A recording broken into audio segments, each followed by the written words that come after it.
So tell me why it's a buy signal for stocks if the Fed is throwing the economy into such a bad recession that unemployment is going to go up significantly and growth is going to come down, inflation is going to come down. Why is that a buy signal for stocks? Maybe at the bottom, and the bottom might not be till late 2023. Okay. Yeah, there are opportunities to buy the bottom, but we'll be nowhere near the bottom. Bear market rallies are really interesting. Some of the biggest rallies in history have been in the middle of bear markets where you ended up losing everything. You've got this pivot narrative. You can't quite get rid of. Some of the buy the dips people are still around, so count on them to buy into what could be a horrendous bear market. You got your buy and hold crowd. Remember in 2000, 2001, the NASDAQ dropped 80%. And a lot of people got out, but they said, well, just hold on to it. Well, it did come back, but it took until 2015. I mean, that's a long time. A lot of people died in the meantime. You're waiting 14 years to get back to where you were. So those people are still around, but there is what I call the pivot crowd. So the Fed pivot is a narrative, and it kind of goes like this. Yeah, the Fed's tightening. We see that. Inflation is going to come down really fast. The economy is going to slow down really fast. Both of those things are happening. Inflation, a little less so, but the economic slowdown is there. And the Fed's going to get the wake-up call and have to cut rates. And cutting rates, that's the pivot. They're going to pivot from rate hikes to rate cuts. And that's good for tech stocks, so buy stocks. Now, that's the narrative. There are two huge fallacies in that narrative. The first one is, who says the Fed's going to get the message? And if you look at what Jay Powell said and what he repeated, we're going to raise rates. We're going to crush inflation. I've been following this for 50 years. I've never seen a Fed chairman use the word pain 3 times in one paragraph, but he did, and he meant it.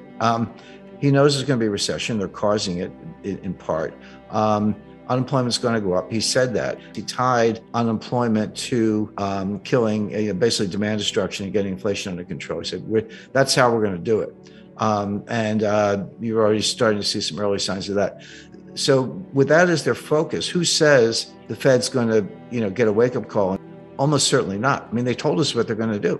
They're going to raise rates. And then he said, if we see progress on inflation, we'll pause. But pause doesn't mean cut. It means just wait a long time, because at that point, core PCE, that's personal consumption expenditure, core, which excludes oil and food, and that's just how they do it. That's their favorite metric.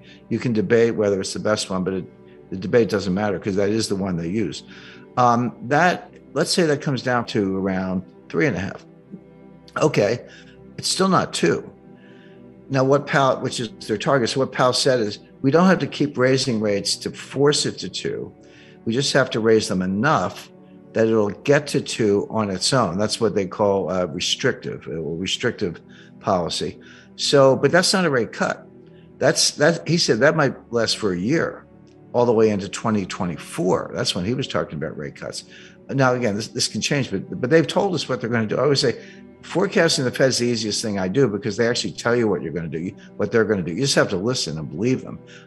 Now, the hard part is understanding how badly they're going to destroy the economy and when they're going to get the wake-up call. That's the hard part of the analysis. But telling what they're going to do is the easy part, because they kind of tell you.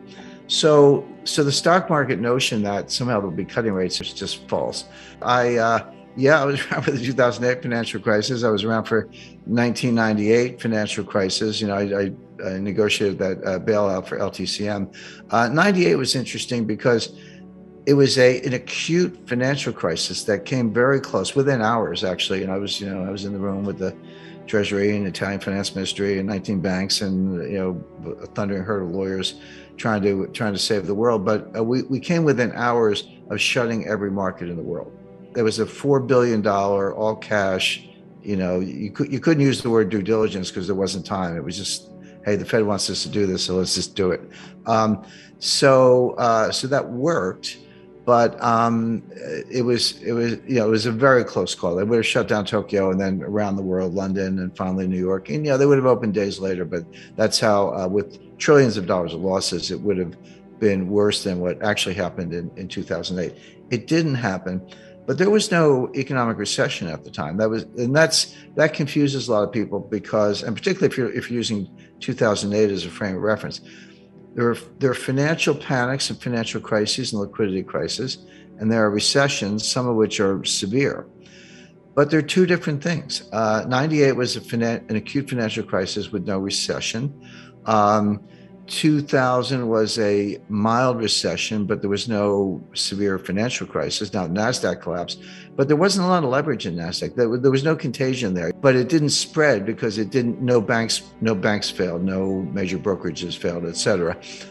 So in 1990, a mild recession, but no financial panic. October 19, 1987, interesting, stock market fell 22% in one day.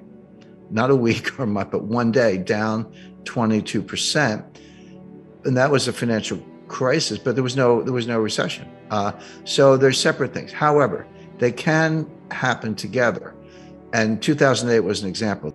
There we had both. But I would encourage analysts to separate those two things. Again, they came together. It was horrific, but they can happen separately. My point is, what's coming is a very severe recession. The monetary tightening on top of a world where growth is deaccelerating, inventories are sky high.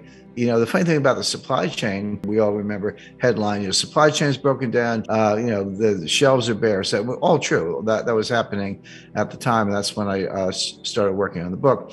But what a lot of purchasing managers did, and inventory managers, they doubled their orders. They said, or tripled the orders. They said, if the supply chain's breaking down and I want just a normal amount, I better order 3 times as much or twice as much just to get what I want. And they did.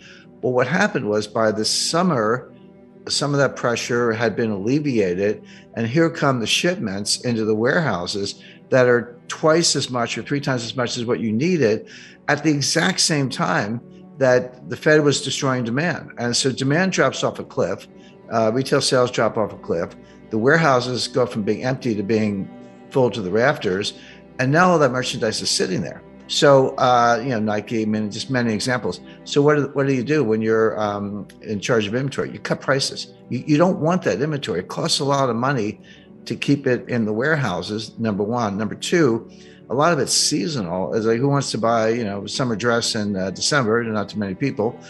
So they just slash prices, and that reduces margins and reduces profits. So we're just kind of flying into the face of all that.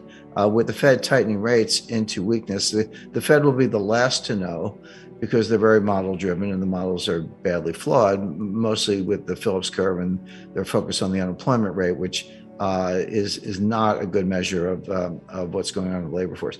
So my expectation is the recession's coming. It's going to be really bad. Inflation is going to come down fast, but not quite fast enough for the Fed. They're going to keep raising rates, destroying demand, raising unemployment. And we're going to wake up